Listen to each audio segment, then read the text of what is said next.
ஏக இறைவனின் சாந்தியும் சமாதானமும் நம் அனைவரின் மீது நன்று நிலவட்டுமாக என்ற பிரார்த்தனையோடு நான் உங்கள் சமூக நலன் அதிரை அப்துல் ஜப்பார் துல்கர்னை அதிரை நிழலுக்காக நம்ம இன்று ஒரு நேர்காணல் செய்ய இருக்கிறோம். நேர்காணல் யாருடன் என்றால் தஞ்சை தெற்கு மாவட்ட திமுக சிறுபான்மை பிரிவு தலைவர் ஜனாப் ஜமாலுதீன் அவர்கள்ட்ட தாங்க நம்ம இணைஞ்சிருக்கிறோம்.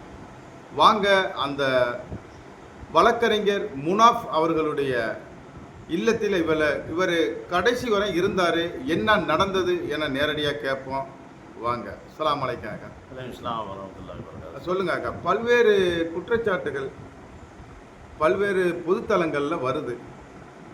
நீங்கள் வழக்கறிஞர் முனாஃப் அவர்கள் இல்லத்தில் இருந்ததை நம்ம நேரடியாக கண்டோம். என்ன நடந்தது ஆரம்பத்தில் சொல்லுங்க அக்கா.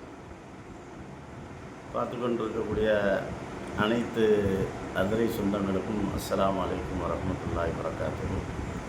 தம்பி ஜப்பார் அவர்கள் அங்கே இருந்த போதிலும் அன்னைக்கு எனக்கு ஒரு வருத்தம் ஒன்று இருந்துச்சு உங்கள் மேலே. அன்றைய இரவு கல்லூரி சாலையில் ஒரு பாதிக்கப்பட்ட மக்களால் ஒரு சாலை மறியல் போராட்டம் நடந்துச்சு.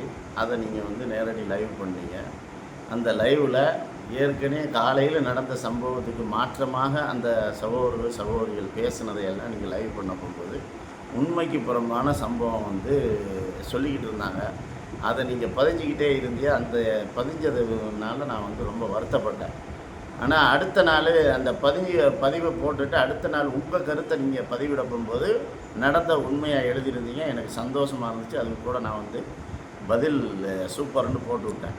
ஏன்னா அதிரநிலை பொறுத்தவரையும் அவங்களோட வாக்குமூலம் நாங்கள் வாங்கிட்டு நமக்குண்டு ஒரு உண்மைத்தன்மை சேதி இருக்கும். அதை நம்ம எங்கள் அதிரநிலை சொந்தங்களை பார்க்கக்கூடிய அனைவருக்கும் நம்ம தெரியப்படுத்த நம்முடைய கடமை. கண்டிப்பாக சொல்லுங்கள். அந்த அடிப்படையில் நான் அதில் இருந்த வருத்தம் கூட எனக்கு உங்களுடைய கட்டுரை படித்த பிறகு நான் சாந்தம் அடைஞ்சிட்டேன். அது மட்டும் இல்லாமல் இப்போ உங்களை நான் பாராட்டி ஆகினீங்க. பாராட்டணுன்னு சொல்கிறேன்னா, இந்த சம்பவத்தில் ஈடுபட்ட ஜமாலுதீன் இருக்கிறேன், அடுத்து முன்னாள் சேர்மன் அஸ்லம் அக்கா இருக்கிறாங்க, அவர் உடையப்பட்ட அப்துல் முனாஃப் அக்கா இருக்கிறாங்க. அவ்வளோ பேர் இருக்கிறாங்களே. இந்த சமூக ஊடகத்துலேயும் வாட்ஸ்அப் குரூப்லேயும் செவி வழி செய்திகளையும் இப்போ வீடியோவை வச்சுக்கிட்டு வந்த செய்திகளை வச்சுக்கிட்டு உண்மைக்கு மாறான செய்திகளை பரப்புனாங்க பாருங்கள். யாருமே நம்மகிட்ட இந்த 3 பேர்கிட்டையும் நேரடியாக வாக்குமூலம் யாரும் பெறலை. அந்த வகையில் நான் உங்களை பாராட்டுறேன். நீங்கள் நேரடியாக ஈடுபட்ட ஒரு ஆளை என்னை சந்திக்கிறீங்கள்ல, இந்த சந்தர்ப்பத்தில் நடந்த விஷயங்கள் என்ன என்பதை அல்லாஹ்வுக்கு பயந்து உண்மையை உங்கள் மூலமாக மக்களுக்கு தெரிவிக்க விரும்புகிறேன். ரொம்ப சந்தோஷம். அல்ஹம்துலில்லாஹ் நீங்கள் வந்ததுக்கு.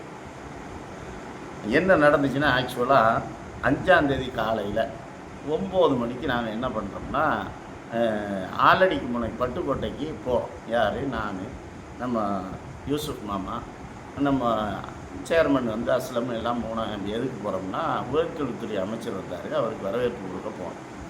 போயிட்டு திரும்பி வர போகும்போது யூசுப் மாமா சொல்லுவார், இன்றைக்கி பாளையம் ஈபியில் அந்த மின்சார வாரியத்துக்கு சம்மந்தப்பட்ட குறைதீர்ப்பு நிகழ்ச்சி நடக்குது. 11-5 நடக்குது. நம்ம எல்லாம் போய் சாணாவெளி சவுப்பல்ல பகுதிகளில் இன்னும் எந்தெந்த ஏரியாக்களில் மின் கம்பங்கள், டிரான்ஸ்ஃபார்மர்கள், சாலை போக்குவரத்துக்கு இடையூறாக இருக்கிறது, மாற்ற வேண்டியது, இது சம்மந்தமாக புகார் அளிச்சுட்டு வருவோங்கிற ஒரு கலந்து ஆலோசனை பண்ணிவிட்டு நாங்கள் வீட்டுக்கு போயிட்டோம். வீட்டுக்கு போயிட்டு நாங்கள் சாப்பிட்டு விட்டு எல்லாம் ரெடியாகி கரெக்டாக 10:45க்கு யதார்த்தமாக நானும் யூசுப் மாமாவும் ஒரு இடத்துல இருந்துக்கிட்டு அஸ்லாம் அக்காவுக்கு அடிக்கிறோம். அஸ்லாம் அக்கா எப்போ கிளம்புவோமா அப்படின்னு கேட்டு அடிக்க போகும்போது நாங்கள் போய் 3 பேரும் ஒன்று சேர்ந்து ஒரு இடத்துல கிளம்ப போகும்போது இந்த சகோதரர் வக்கீல் முனாஃபுடைய தம்பி போசுங்கிறவர் அஸ்லம் அக்காவுக்கு ஃபோன் பண்ணுறாரு. என்ன பண்ணுறாருன்னா, என் காக்காவை அடித்து போட்டாமா, நீங்கள் வாங்க, பதஷ்டமாக சொல்கிறாங்க. என்னடா இது இப்படி ஒரு சம்பவம் வருது அப்படின்ட்டு என்ன சொல்கிறோம். நாங்கள் 3 பேர் தான், இல்லை நம்ம போவோம், சம்பவம் அடித்து போட்டாங்கங்கிறாங்க, என்ன சம்பவம்னு பார்த்துட்டு போவோம்ட்டு நாங்கள் அங்கே போகிறோம். அங்கே போனால் ஊட்டு ரணகலமாக இருக்குது. பொம்பளைங்க 5 பேர், ஆம்பளைங்க 5 பேர், போட்டு கிடக்குது. ரொம்ப, அதாவது நான் காது கூசக்கூடிய வார்த்தைகளை பேசுகிறாங்க. எந்த அளவுக்குன்னா, ஒரு பொம்பளை சொல்லுது, இவனை கொலை செஞ்சுட்டு வா, நான் ஜாமீனில் எடுக்கிறேன் அப்படிங்கிற அளவுக்கு பெண்கள்லாம் ஒரு மகரத்தை பேணாமல்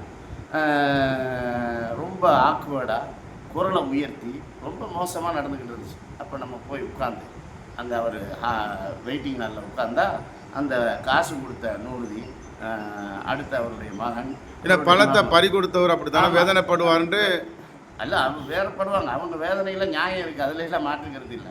ஆனால் அராஜகமாகவும் அத்துமீறலுமா நடக்கக்கூடாதுல்ல.